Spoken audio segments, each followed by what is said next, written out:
are streaming live on YouTube as well, youtube.com/@theteam980, where you see the lovely, beautiful face right now of Rick Doc Walker. Hoffman. What's up, Doc? Hey, man, good to be alive. And where's Anthony, playing hooky? He's got to hit the buttons back in the studio. Someone's got to Oh, do it. he didn't want to come out and be with the people. I mean, I don't know that it was his call, but someone decided they had to keep him behind closed doors. Well, he's a prep kid, so he probably needed air conditioning. I think we could all use air conditioning, but that's a different story. No, this is nice. It is nice. So I'm excited to have you because you, as much as anybody, understand what it's like when this team is at its peak. And the word that keeps coming up for me over the last couple of days and talking to Sheehan and, listening to some other guests that have been on, Dan Snyder wrote a great piece today in the Post, is the idea of community and what it means when this team is at the center of this community. When I say that and you think of the heyday and you playing and winning Super Bowls and going to the parades and everything, like what images come back to mind? What feelings come back to mind from those days? It's collegiate to the point where, if you were in Cole Fieldhouse or you're at the Infinity when the Terps are at their highest level, you have Tech, Sandman plays. Yeah. It's epic. No question about the community involvement.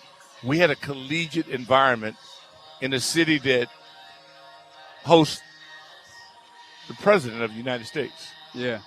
We're not supposed to be that wild and crazy, but it's a suit and tie city. Yeah, it is, but not when the burgundy and gold were at its best.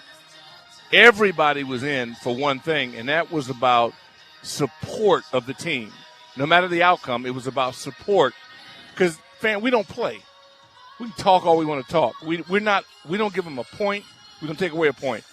But I think anybody that played under that roar, when you walked into whatever stadium it was, you knew what you represented. We went on the road. I remember used to play in Fulton County Stadium in Atlanta. We owned Atlanta. We were the home team. Yeah. In another state. That blew my mind. The way we travel, we still travel very well based on the circumstance. But this, to me, kind of restarts that.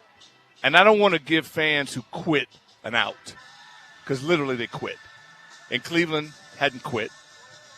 There's certain New York Jet fans haven't quit. Our people quit on Snyder. And as a result, people got in the wash. So I'm welcoming everybody back with open arms, but I'm going, we got to, who are you? Yeah. And not most all those people, but the younger people that you represent now, please instill in them what you had, not what you've been. So there's a couple of things that I think are interesting off of that, right? Because I do think, I can only speak for me. Yeah. If you quit because you're going, I can't root for that because you see the things that are happening that have nothing to do with the team, nothing to do with football. Right. I understand that. I understand not going I can't root for that when it's covering up these things that are happening in the offices. I'm prejudiced. I'm speaking from a player's standpoint that got unmitigated love. Regardless, I got here in 80. I didn't know anybody and they didn't know me, and I was invited to people's homes in Middleburg for dinner. Right. I was invited out of a hotel I stayed for 8 weeks. They didn't know me, and I didn't know them. It was unconditional love. And that's a hard thing, and that's why my passion has never dwindled because of those people. Strangers that embraced me, they had no reason to, and that's what we did. And I've always tried to give that to the alums, the people that come under, to give them unconditional love and support for them, no matter who's in charge. I never got involved in that. It's the players, and I'm hoping that these guys will get a chance to experience it.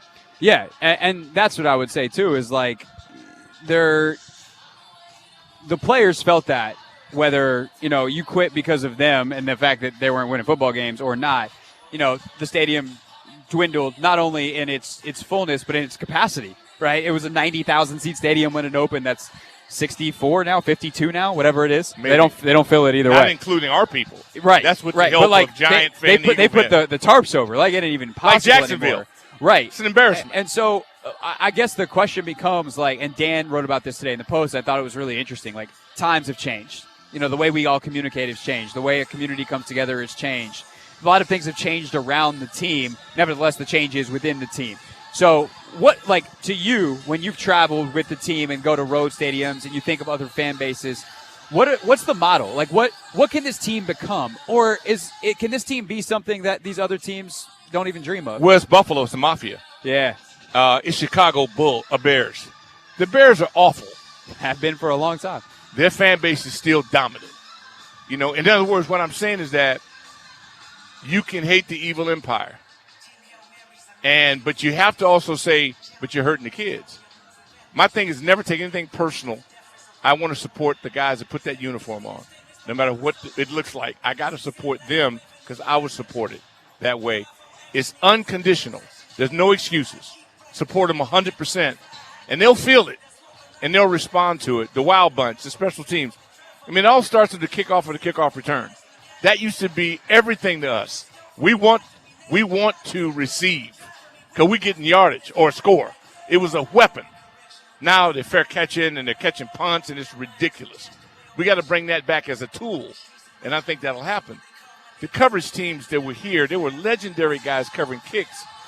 They were celebrity status, busting wedges. It was crazy. When I think of Dallas Hickman, that's what the Wild Bunch indicated. If you got on that unit kicking off, you knew you had to run through a wall. Everybody kind of understood what had happened before them. That's legacy. That's what we have to recapture again. So the Rock Cartwrights of the world are identified. The Otis Wansleys are identified. The Greg Williams, they're identified. They have a meaning. Stop following the first-round pick and all that. That's so simple.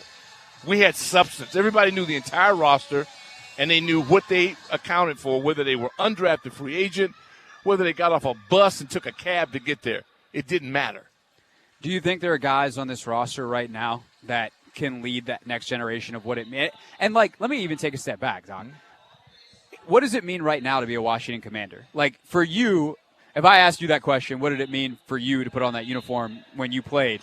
We'd be here until my show is over for you answering that question. Rick right? Owens, man. Right. It's Larry Brown. And there are people that Charlie pass it down Taylor. to you. Yeah. Right? Yeah. What does it mean right now? And are there people in the organization that understand what it should mean to pass it down to the folks that Josh Harris and his group are going to bring in? Yeah, they do. Terry McLaurin. See, we got guys, they're character guys.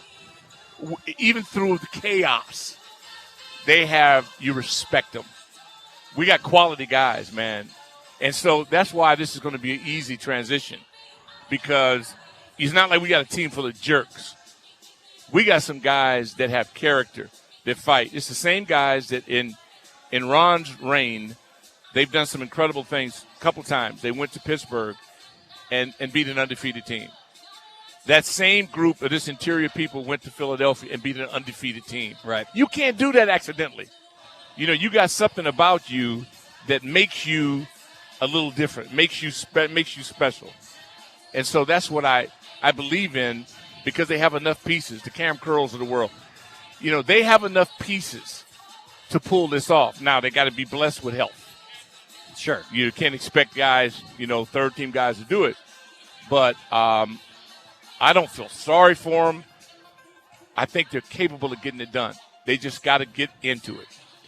Hoffman Show, Team 980. We're broadcasting live from our party at the Pin. Every time I look up, Doc, there's more people here. I feel like everyone's just playing the snowball game. They're doubling every time I look up. You love to see it. Yeah, well, I mean, you think this is something. Can you imagine Arizona in the opener? Well, that's literally what I was about to ask you. Do we see a full FedEx Field full of burgundy and gold for the first time in, I don't know. Yeah, I'd bet on it. It's week one? I'd bet on it. When was the last time that you feel like that stadium was full with the right colors? I literally can't remember it. Because I've been here since 15. Yeah. That was a good December. Kirk and them were rolling. And Kirk, I mean, Robert 12 obviously. 12 was a thrill that I still remember New Orleans. I still remember Pierre Garçon. I still remember things that happened in that season that I would hug Robert Griffith.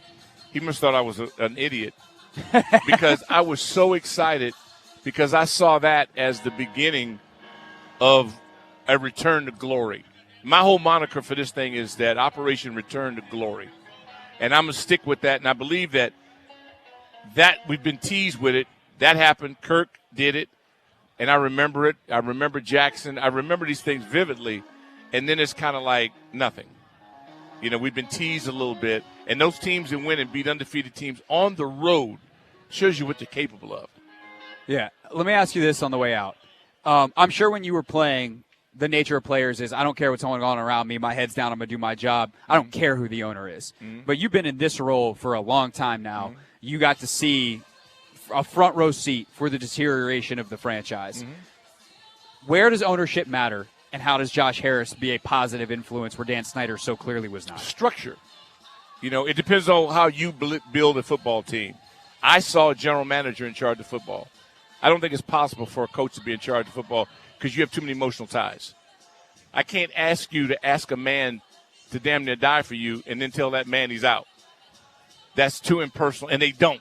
And I respect the fact that they have loyalty for their players. Shouldn't be their job. It should be an executive who comes up and says, analytics are in. This is not a joke. It's not a phase or a fad. No, it's more information. Sense. It's better. It helps more make better information decisions. is better. We have to do that, and he has done that in his prior franchise. Sure has. He's utilized analytics. I'm scared of anybody that doesn't believe in it because it's true. And the other thing about it comes down to letting the kids understand what's at stake, and I think they'll do all that. For sure. Doc Walker will be on tonight following us. Yes, sir. And I think you guys start 6:30 on the fan. And then whenever they simulcast. say go. When you say you goodbye, we say hello. All right. That's 7 over here on 980.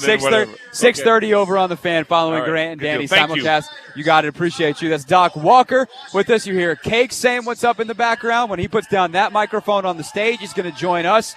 That or two of the other junkies will. So we got the Junks coming up next. We're broadcasting live. Hey, Chris Russell's in the building, so you know it's a party. It's the Hoffman Show on the Team 980 and always live on the free Odyssey app.